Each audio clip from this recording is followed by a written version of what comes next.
বাংলাদেশ খেলাফত আন্দোলনের কেন্দ্রীয় প্রেসিডিয়াম সদস্য শরীয়তপুর ২ আসনের বাংলাদেশ খেলাফত আন্দোলনের মুফতি মাহমুদুল হাসানের গণসংযোগ অনুষ্ঠিত হয়েছে। ৯ ফেব্রুয়ারি সোমবার নড়িয়া বাজারে নির্বাচনী গণসংযোগকালে মুফতি মাহমুদুল হাসান ত্রয়োদশ জাতীয় সংসদ নির্বাচনে বাংলাদেশ খেলাফত আন্দোলনের প্রতীক বটগাছ মার্কার পাশে থেকে ইসলামী আন্দোলনকে আরও শক্তিশালী করার আহ্বান জানান। আলহামদুলিল্লাহ, আমি প্রিন্সিপাল মুফতি মাহমুদুল হাসান বাংলাদেশ খেলাফত আন্দোলনের প্রেসিডেন্ট সদস্য এবং শরীয়তপুর ২ আসনের এমপি প্রার্থী। আলহামদুলিল্লাহ, আমরা শরীয়তপুর ২ আসনে বিভিন্ন হাটে বাজারে গ্রামে গুঞ্জে বিভিন্ন প্রতিষ্ঠানে সব জায়গায় আমরা গিয়েছি। আমরা সব জায়গায় আমরা নির্বাচনী ঘোষণা করেছি।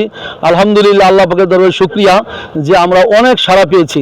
আমাদের তো অনেক লোক বলছে যে হুজুর, আমরা তো আপনাদের অপেক্ষায় ছিলাম যে আমরা একটা হক্কানি ইসলামী দল চাইতেছিলাম, তো আমরা কাকে ভোট দিব, আমরা কনফিউশনের মধ্যে ছিলাম যে কাকে ভোট দিব। আপনি যখন এসেছেন, আপনি আমাদের দেশের পোলা, আপনার বাড়ি সুরেশ্বর, আপনি একজন আলেম, আপনি একজন পীর সাহেব, আমরা ইনশাআল্লাহ আপনাকেই ভোট দিব। তিনি আরও বলেন, তার নির্বাচনী এলাকা নড়িয়া সখীপুর নদী ভাঙন কবলিত এলাকার মানুষের পুনর্বাসনের ব্যবস্থা, ব্রিজ, রাস্তাঘাটের উন্নয়ন, সকল ধর্ম বর্ণের নারী পুরুষের অধিকার আদায়, স্বাধীন মত প্রকাশের ক্ষমতা ও সন্ত্রাস, চাঁদাবাজ, মাদকমুক্ত সমাজ গড়ে তুলবেন। ১০ দলীয় ইসলামী জোটের মনোনীত প্রার্থী চূড়ান্ত না হলেও তিনি এককভাবে নির্বাচন করে যাবেন বলে জানান।